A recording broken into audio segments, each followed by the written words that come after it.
Ótimo. Agora para lá na tacinha. Isso. Oi? Então, vou lá, vou apresentar aí.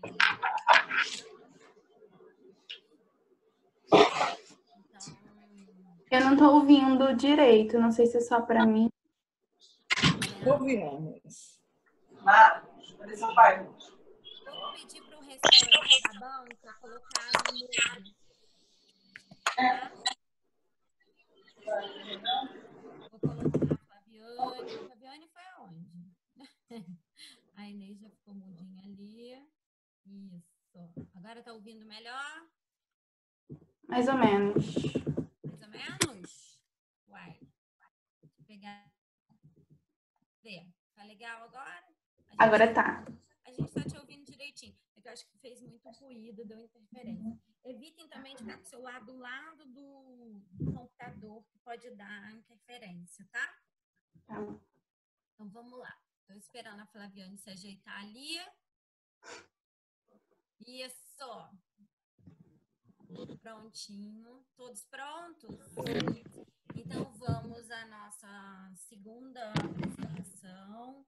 Está iniciando agora às 15h15, certo?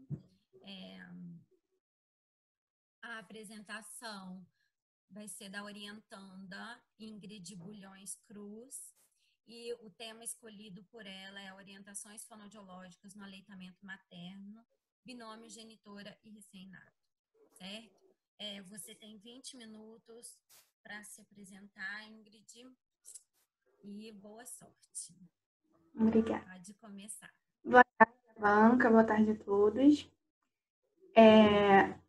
O objetivo inicial do trabalho, né, era realizar uma pesquisa de campo sobre o nível de conhecimento das mães quanto às orientações fonoaudiológicas no aleitamento materno. Só que não foi autorizado pelo hospital devido à pandemia, e aí eu e minha orientadora, né, conversamos e aí decidimos fazer uma revisão de literatura, mantendo esse foco da conscientização da amamentação exclusiva, abordando, né, as principais orientações e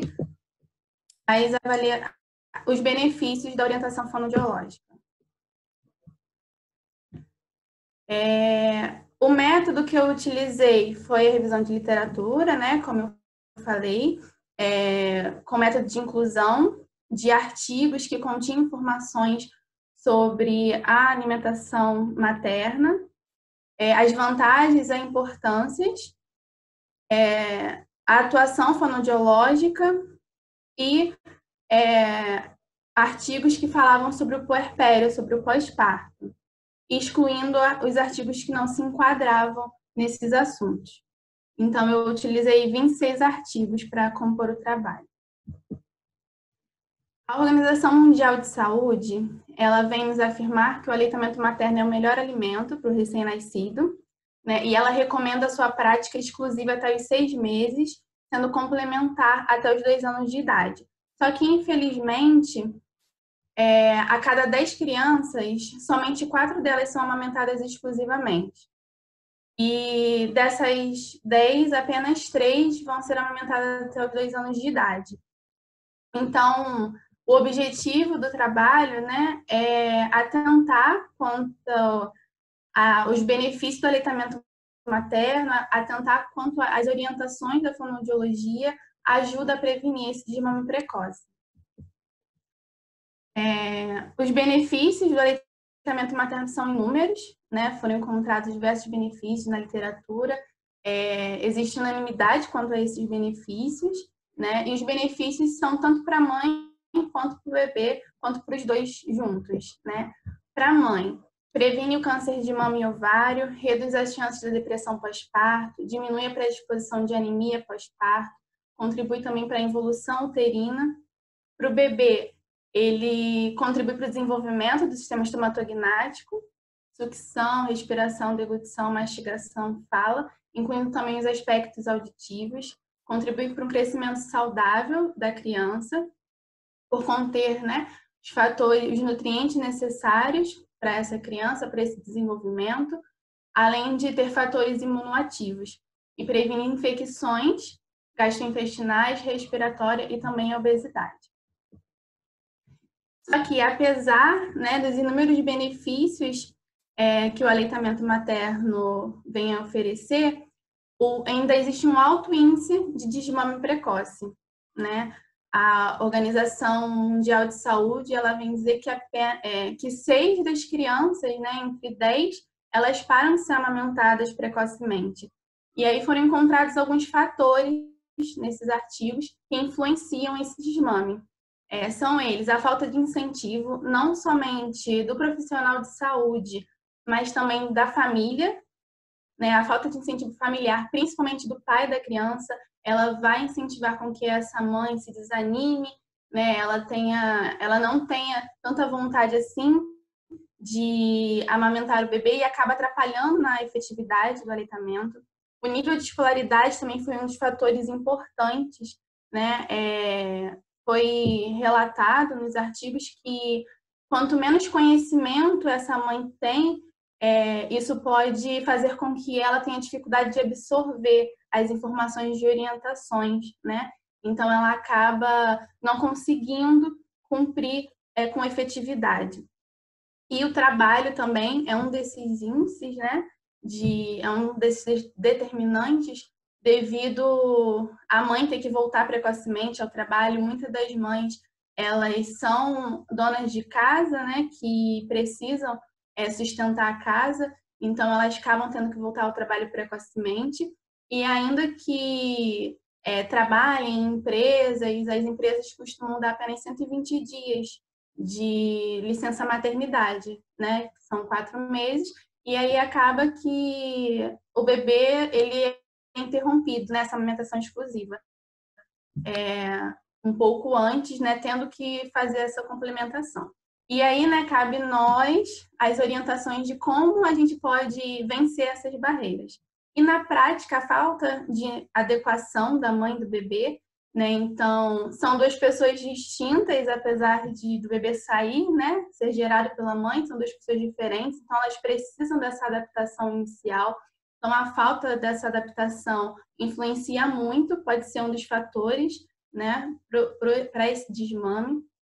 O estado de alerta do bebê, então, um bebê que é muito sonolento, um bebê que é muito agitado, vai prejudicar no ato de amamentar, pode fazer com que a mãe fique nervosa e uma mãe que está nervosa, ela não consegue, né, realizar a prática efetiva. E a oferta de bicos é um dos fatores também que agrava o desmame precoce, principalmente ainda na maternidade, né? Então, a gente precisa compreender esses pontos para que a gente possa solucionar esses problemas.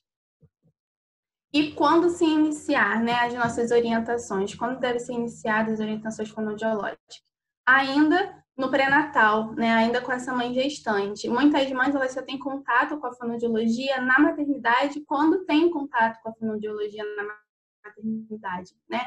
E isso acaba sendo um agravante para o desmame, porque uma mãe que ela não compreende, ela não sabe, ela não tem nem a ideia, né, de como é essa amamentação. Muitas pessoas acham que é só um ato instintivo, mas existem muitos fatores que podem trazer dificuldades, né? É uma forma da gente falar, não, olha, você pode sim encontrar dificuldade, não é essa maravilha toda, né? E é normal, e a gente está aqui para ajudar. Então, essa mãe que já sai do pré-natal sabendo que ela pode encontrar dificuldade, ela tem a gente tem uma facilidade maior, né, da gente solucionar o problema. E aí, na maternidade, né, cabe a nós observar essa mãe, como vai ser esses primeiros contatos. A Organização Mundial de Saúde, ela recomenda que o bebê seja amamentado na primeira hora de vida, né, e ela vem nos dizer também que isso não acontece, apenas metade das crianças são amamentadas na primeira hora de vida, né, e isso é muito importante, porque garante a eficácia do aleitamento materno. Então, nós precisamos, na maternidade, observar o problema e solucioná-lo antes da alta hospitalar, para que essa mãe tenha facilidade, né, quando ela não tiver um profissional para poder apoiá-la ali. E ensinar, né, a prática.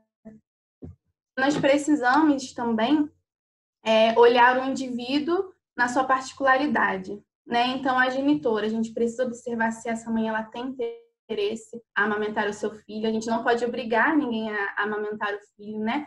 A gente pode instruir, a gente pode mostrar que é a melhor forma, né? Então, a gente precisa observar se essa mãe tem esse interesse. A gente precisa observar o bem-estar dela, tanto psíquico como mental, como de saúde, né? Também, o bem-estar físico.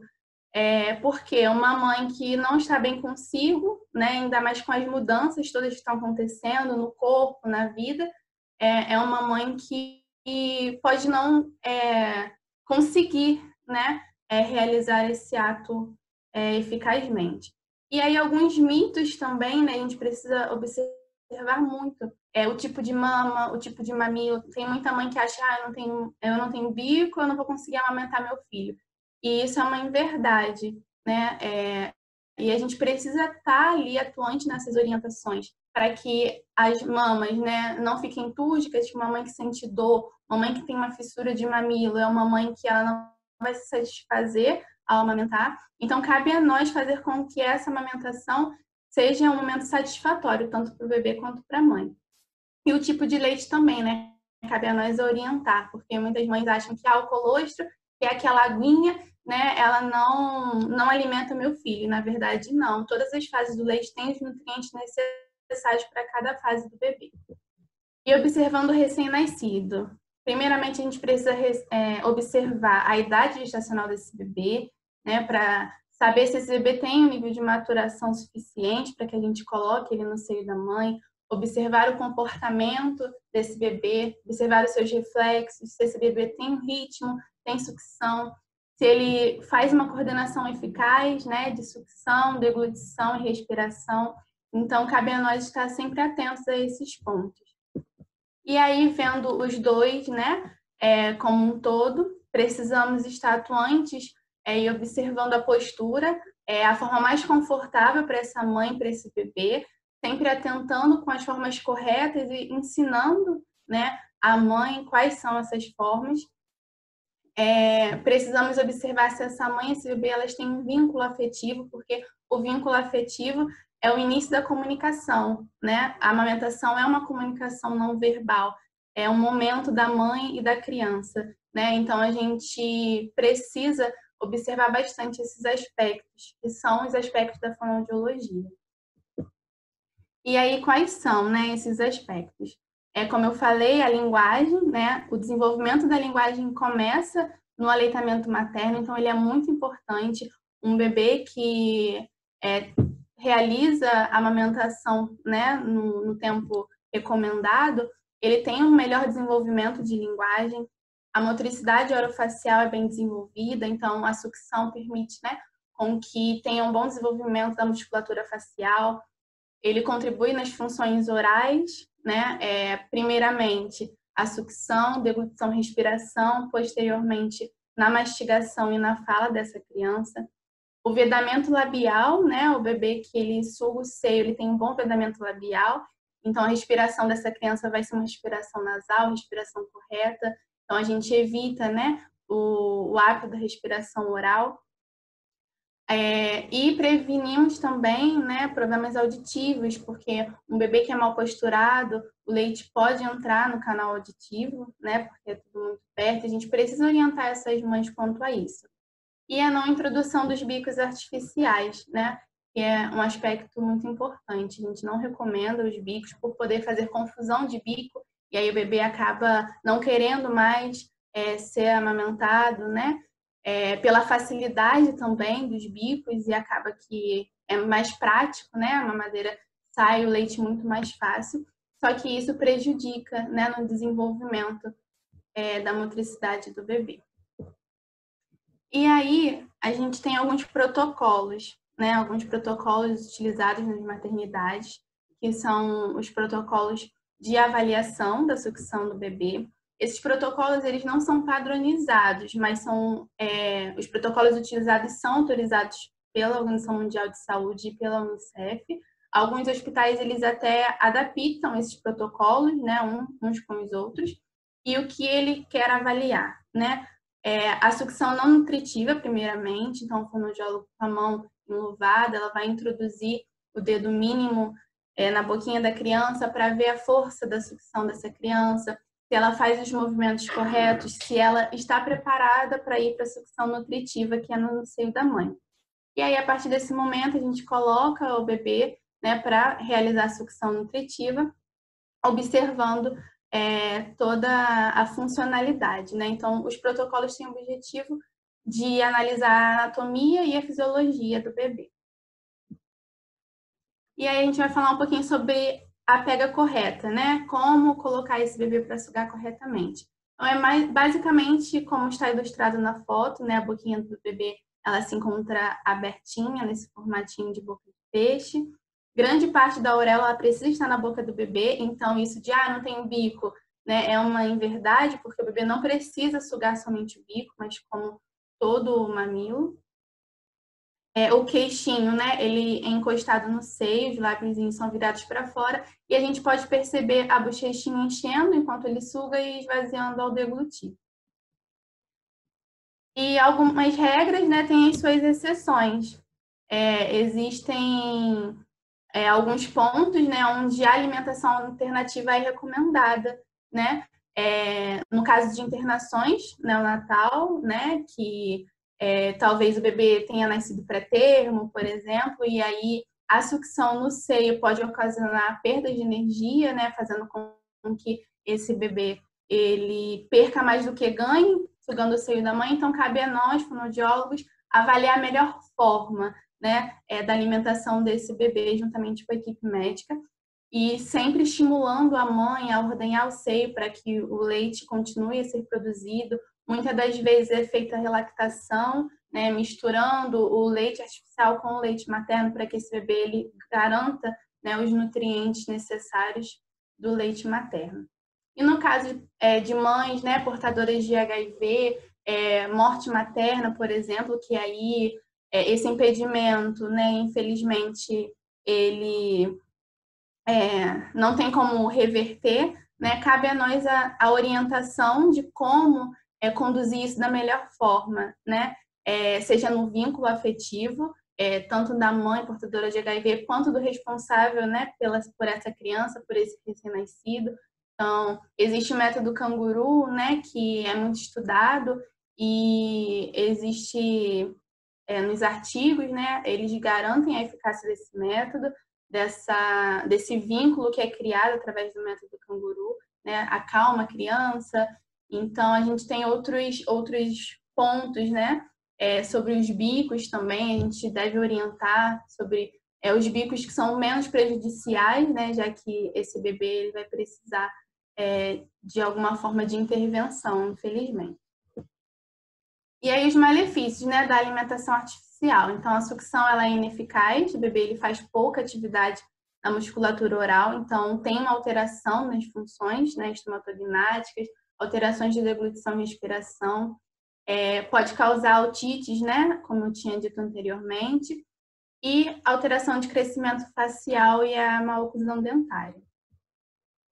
Então, o objetivo, né, da fonoaudiologia nessa atuação é a promoção de saúde. Muitos profissionais de saúde estão envolvidos, né, na prática da conscientização do aleitamento materno, mas é o fonoaudiólogo que conhece essas estruturas, né, que são tão importantes. Então, cabe a nós orientar a mãe, né, apesar dos outros profissionais também contribuírem super para essa prática, nós entendemos um pouco mais a fundo, né, sobre... Porque, assim, é muito fácil falar, é bom, mas é bom por quê? Né? Então, a gente precisa orientar a mãe quanto a isso. Então, nós podemos concluir que a fonoaudiologia ela deve ultrapassar as fronteiras do campo biológico, compreendendo a nutriz em todas as dimensões da mulher e atendendo às suas necessidades, apoiando a decisão de aleitar o seu filho e estando frente a frente com as suas realidades. Então, a escuta, o apoio, né, e ensinar essa mãe, mostrar para ela que é a melhor forma, né, de desenvolvimento para o filho futuramente, garantindo o sucesso. Tendo a amamentação como a raiz da vida, né, o nutrir. As minhas referências, e é isso. Obrigada.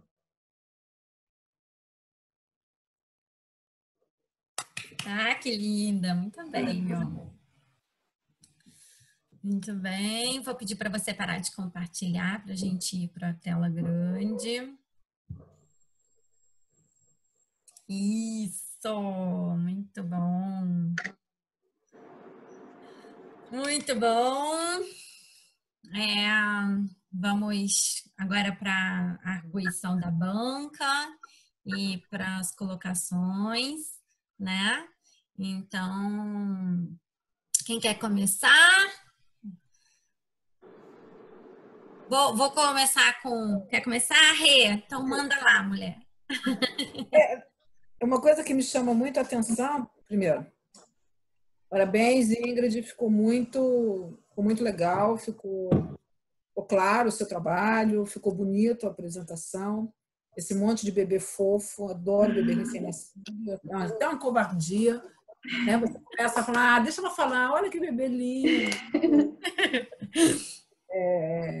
Eu sou daquelas poucas pessoas que adoram bebê recém-nascido, acho aquilo uma coisa deliciosa.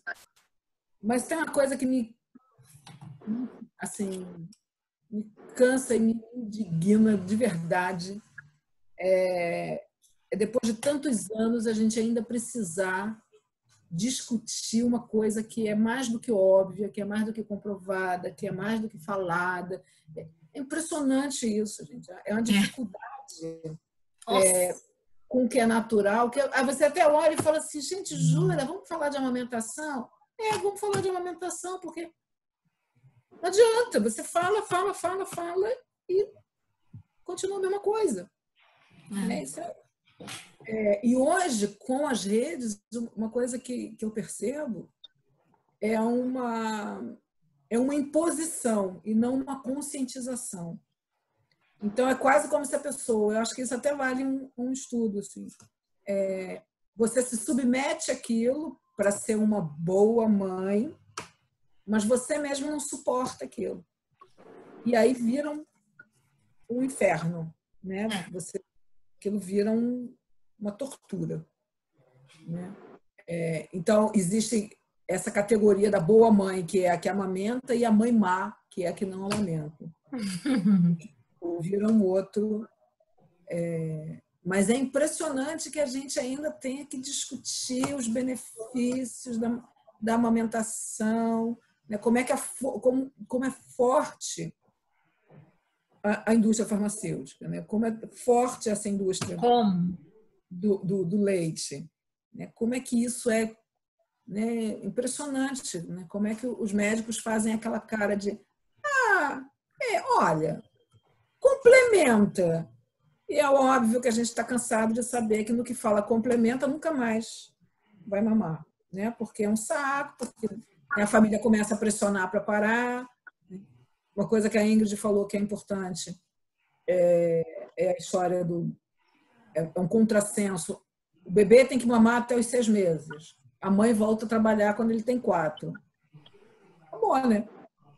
Acabou a conversa. Não tem como fazer isso, né? Como é que você faz isso? Atira, congela. Sim, mas aí botou na mamadeira, acabou, né? É tudo muito montado para que ela não amamente, né? Você queria fazer isso, Ingrid, pesquisando no campo? Isso, eu trabalho numa maternidade como técnica em enfermagem, né? E aí lá eu vejo, assim, absurdos, né? É bem isso. As pessoas não têm essa consciência ainda hoje, né? E lá só tem uma fonoaudióloga que ela gera o hospital inteiro. Então, né, do CTI até a neonatal. Então, tem uma dificuldade, né? Para que a fono vá até lá, tem que responder parecer. Para que a fono avalie a criança, aparecer. E aí acaba que as mães, elas já saem com essa cultura de, vou dar o leite artificial. E eu queria pesquisa lá nesse hospital, mas infelizmente não foi autorizado. E é um hospital público ou particular? Público, é o Municipal Pedro II. Ainda tem isso, né? Os estudos apontam, como você mostrou, que quanto menos instrução, mais leite artificial. Quanto menos instrução, mais pobres as pessoas costumam ser.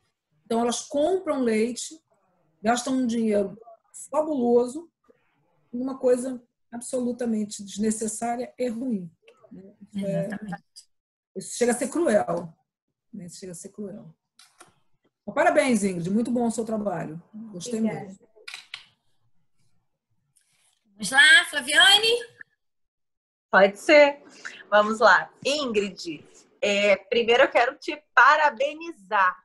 E parabenizar a Viviane, né, por ser sua orientadora.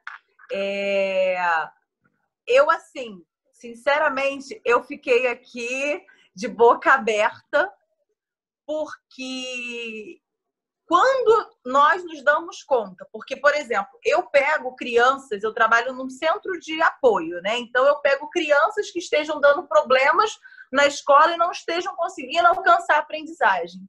E aí eu fiquei pensando aqui, muitas chegam com problemas, com dificuldades, que talvez a falta de nutrientes, a falta dessa sucção.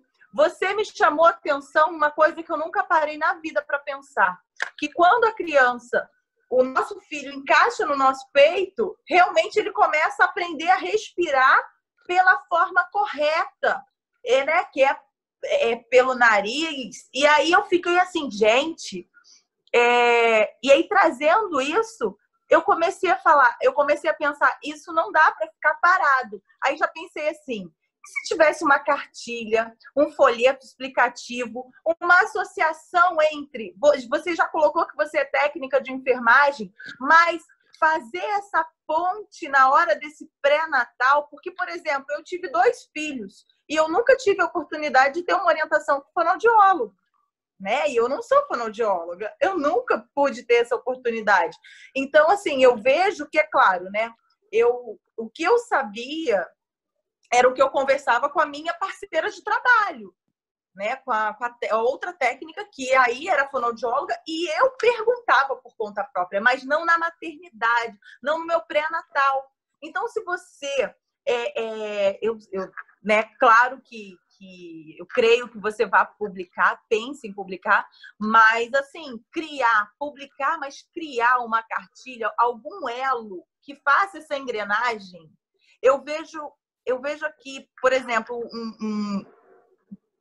né, nós estamos Rio de Janeiro, grande centro, mas em cidades de interior, que não se tem, que poucos fonoaudiólogos nós temos, porque o número é reduzido nos municípios menores. Então, divulga esse trabalho, expande esse trabalho, porque ele me deixou fascinada. Renata colocou a questão de que nós estamos há muito tempo, né, envolvidos com a questão da amamentação e que, mesmo assim, ainda não temos essa conscientização. Realmente, não temos essa conscientização, e aí tudo parte desse pré. Se nesse pré-natal realmente nós tivéssemos orientações como essas, creio que nós poderíamos minimizar muitos problemas futuros, muitas dificuldades futuras que as nossas crianças possuem. Então, quero te parabenizar pela pesquisa e falar que, olha, eu fiquei muito feliz com esse desenvolvimento e com o seu envolvimento com o trabalho, né? Com o olhar, né? A dimensão que você foi dando aí para a sua pesquisa. Parabéns. Obrigada. Bem, agora... Neizinha. Vê se estão me ouvindo. Perfeitamente. Ah, que bom. Então não vou fazer em Libras. Bom, Ingrid, que bom, né, ver você. Eu estou olhando para o lado porque eu estou com a monografia aqui no outro computador. Você veio falar sobre isso. Se eu não me engano, a Viviane pode me relembrar aí, mas eu acho que década de 90, início da década, né, de 2000, a gente teve um boom de novo da questão do aleitamento, os hospitais amigos da criança, que aí foi aquela massificação, né, com relação à amamentação. Se por um lado foi legal porque trouxe de volta à tona essa questão da importância da amamentação, por outro, né, como eu estava ali na maternidade de escola, a gente via mães que tinham lá suas dificuldades, e até porque nasce uma mãe quando nasce uma criança, então você não pode ter regras tão definidas, temos que todos amamentar assim, assim, assado, né? Então, assim, a gente sabe que é importante, mas eu acho que a peculiaridade dessas relações, do momento da mãe, né? A gente tem aí a gente tem a questão toda da mãe, às vezes tem uma questão de uma depressão pós-parto, né?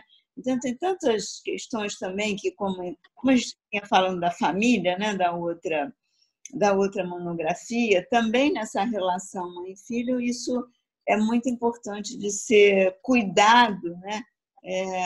Quando a gente vai falar do aleitamento, né? Então, olhar para essa mulher também é importante. Então, assim, eu gostei do tema porque traz isso de novo e eu pude reler, porque já faz um tempo que eu saí da maternidade. Então, eu queria só trazer algumas contribuições e talvez até, Ingrid, me dizer se eu li errado, porque como eu estou no meio de uma tese, no final de uma tese, problemas podem acontecer. Então, eu só queria... Você coloca aqui na página... Deixa eu ver aqui qual é a página. A questão do objetivo. Que eu queria ver isso com... A página 8, que assim, você coloca lá, portanto, em decorrência das dificuldades ainda encontradas em relação à oferta exclusiva, o presente trabalho tem como objetivo conscientizar a importância não apenas do aleitamento. Assim, eu não sei se o objetivo do trabalho é conscientizar ou levantar os fatores que devem ser trabalhados com a mãe no sentido de conscientizá-la sobre a importância do aleitamento. Para mim, é diferente. Você levanta aqui quais são os pontos, então, falar com a mãe sobre a questão, né, da importância do leite, dos nutrientes, o posicionamento. Então, assim, não sei se o seu objetivo é conscientizar a mãe ou levantar os fatores, né, que serão importantes quando você for fazer a conscientização da mãe. Não sei se eu me fiz entender e se isso pode ser.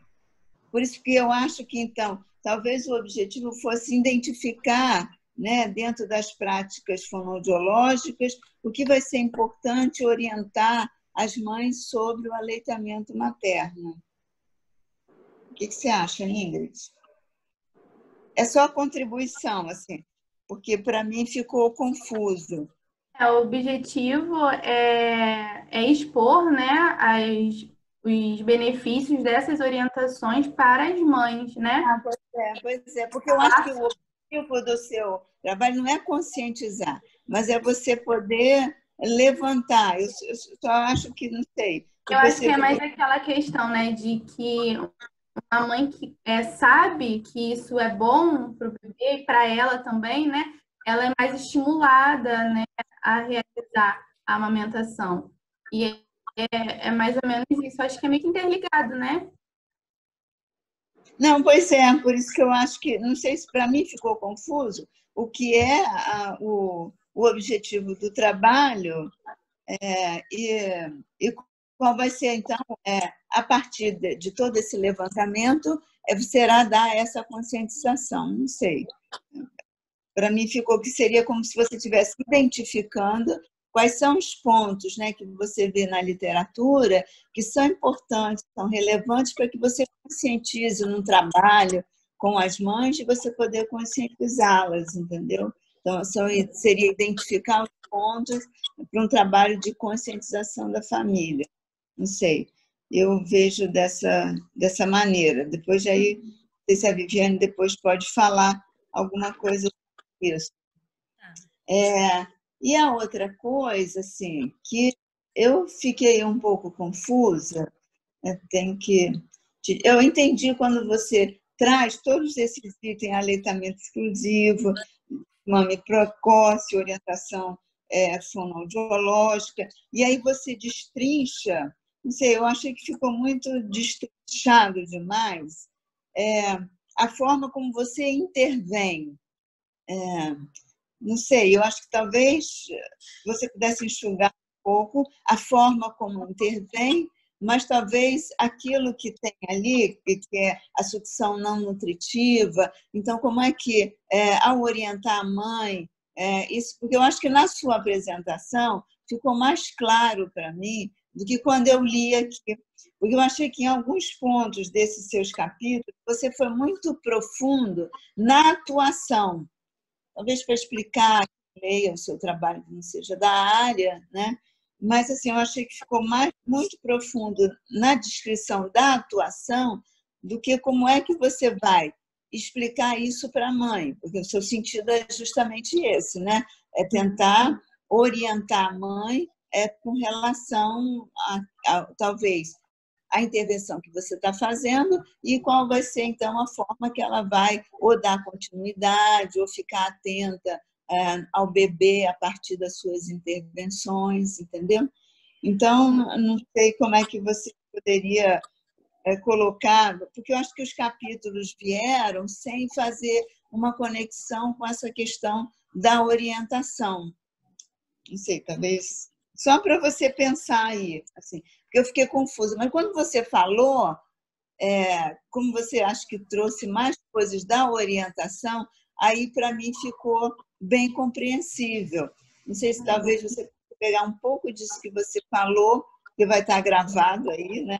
E você ir mesclando aqui dentro desses seus capítulos, porque aí eu acho que enriquece mais a questão da orientação, porque eu acho que você fala dela um pouco no começo e depois você vai falar lá nas conclusões. E no meio eu acho que você disseca muito a sucção não nutritiva, a sucção... Não sei, foi isso que eu achei. Mas, de qualquer maneira, são só algumas... Foi eu que pedi mesmo, para ela dissecar bem, porque eu achei que estava raso. Entendi. Eu achei que estava raso. Eu fiz ela se aprofundar, porque eu falei assim, porque é esse o nosso diferencial do restante da equipe que atua, assim, entendeu? Qual é o diferencial mesmo entre o fono e o enfermeiro que atua com a amamentação? É o conhecimento do sistema estomatognático, é o aspecto do olhar da sucção não nutritiva, da sucção nutritiva, dos padrões de sucção deglutição. Então, eu fiz ela colocar mesmo, porque eu acho que esse é o nosso diferencial deles. Eles não têm essa formação, nós temos, entendeu? Não, eu sei, mas não sei, por exemplo, Viviane, se você botar, então você bota o dedo, estimula, não sei se precisa ir tão fundo. Eu entendo o que você diz, mas porque a gente não pode sair do foco, que o foco é a orientação. Quer dizer, é você levantar de que maneira essa mãe vai ser orientada. Não sei, aí é só uma contribuição e vocês podem pensar sobre isso. Mas, de qualquer maneira, Ingrid, eu acho que é muito importante, né, a gente, porque aí, como eu disse no começo, a gente teve um boom lá em 90, 2000, da amamentação, e agora quase a gente não ouve mais falar sobre isso, né? Aí cai naquela coisa da rotina. Então, acho que retomar, acho que esse espaço, como a gente vinha falando de família, aqui a gente não deixa de estar falando também da família. E aqui olhando mais especificamente para essa mulher, para essa orientação, né? Não sei, talvez se a gente pudesse também estender, porque a amamentação também inclui o homem, né? Inclui porque exclui também um pouco nesse espaço. Eu acho que o tema também se mistura um pouco. Mas, de qualquer maneira, fica só contribuições, mas eu acho que o trabalho ficou bem bacana. Obrigada, viu, Ingrid? Obrigada. Pelo trabalho. Obrigada. A Ingrid passou alguns percalços para conseguir acabar o TCC dela, alguns vários.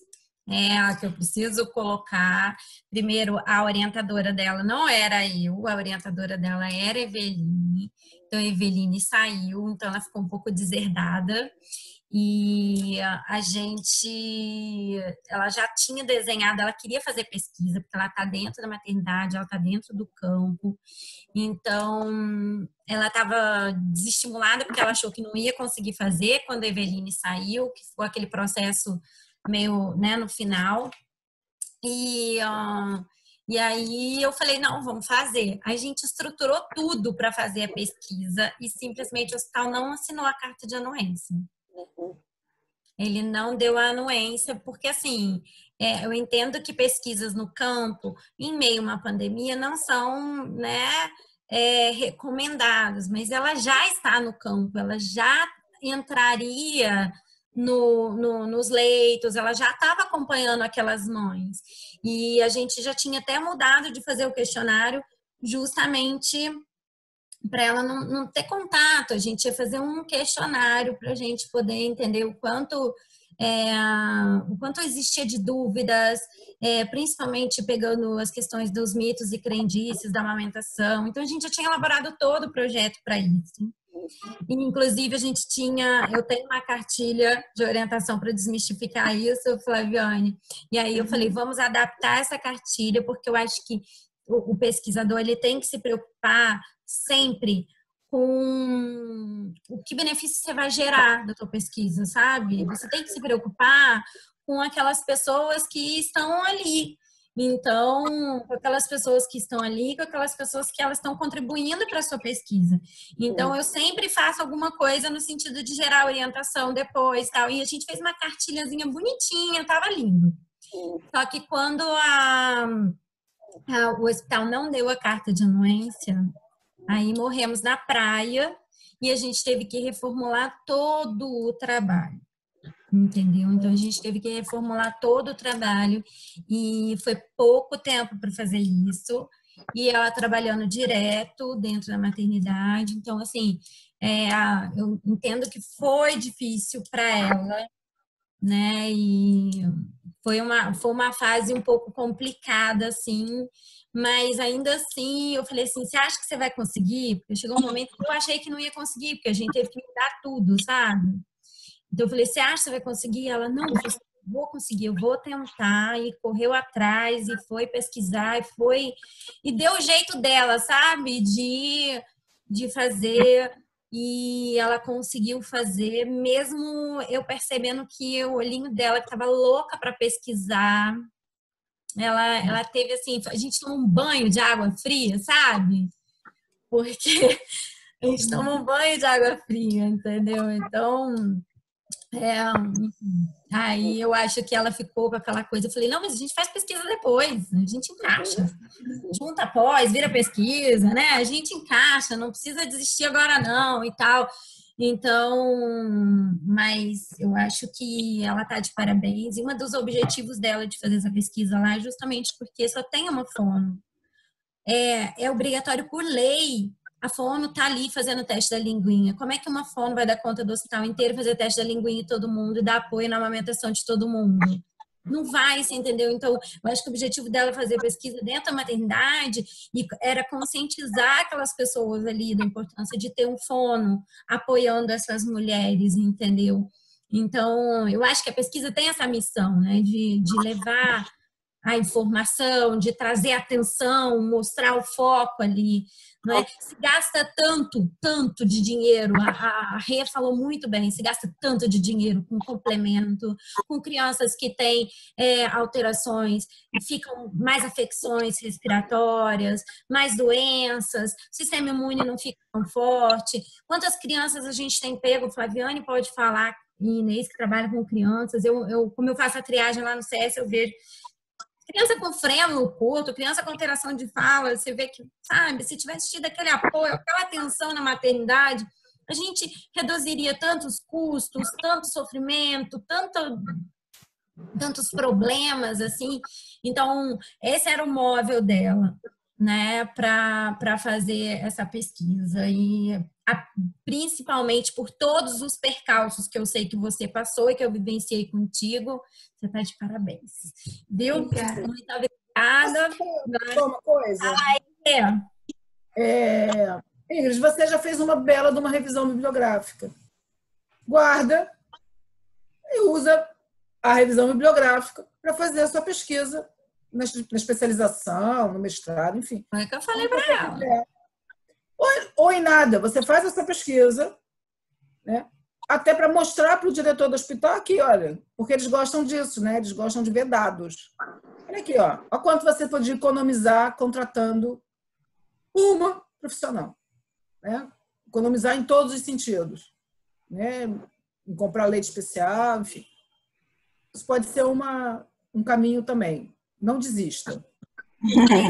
Às vezes tem umas curvas no caminho, mas é para ajudar a gente a chegar mais rápido no lugar. É isso aí. Tá bom? Vamos lá? É isso aí. Vamos lá, então. Vamos pedir para o pessoal agora dar licença para nós. Certo? Vou parar aqui a gravação. Isso. Eu vou ler a ata pelo celular.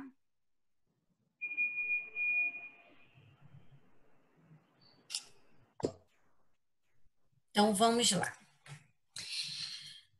Preparada aí? A mamãe tá aí do lado? Assistiu sua filha? Não deixei. Deixou não, depois. Depois a senhora assiste a gravação. Então, vamos lá.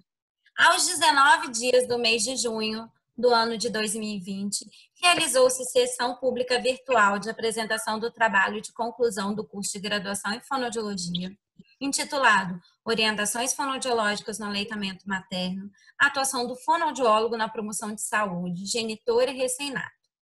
Referente à disciplina Monografia 2, apresentada pela aluna Ingrid Bulhões Cruz, matrícula 2016, 110, 80, 73. Os trabalhos foram iniciados às 3 horas, conduzidos pela professora orientadora Viviane dos Santos Marques, presidente da banca examinadora, constituída pelos demais membros, Flaviane Melo de Anchieta, Maria Inês Barbosa Ramos, Renata da Silva Fontes Monteiro. A banca examinadora, tendo terminado a apresentação do conteúdo da monografia, passou a arguição da aluna. Encerrados os trabalhos de arguição, às 15 horas e 45 minutos, os examinadores reuniram-se para avaliação e deram parecer final sobre a apresentação da aluna, tendo sido atribuídas as seguintes notas, obedecendo aos critérios do formulário em anexo. Nota 1, 10. Nota 2, 9. Nota 3, 10, obtendo como média de apresentação e defesa a nota 9,6, sendo aprovada direto. Proclamados os resultados pela presidente da banca, foram encerrados os trabalhos e, para constar, eu, Viviane dos Santos Marques, lavrei a presente ata, que vai assinada por mim e pelos demais membros da banca examinadora. Parabéns! Bem-vinda, fonoaudióloga! Muito obrigada. Obrigada. De nada, meu amor, parabéns. Comemora Parabéns, bastante. Ingrid. Certo? Muito obrigada. Parabéns, colega. Comemora bastante aí, tá Pode bom? deixar.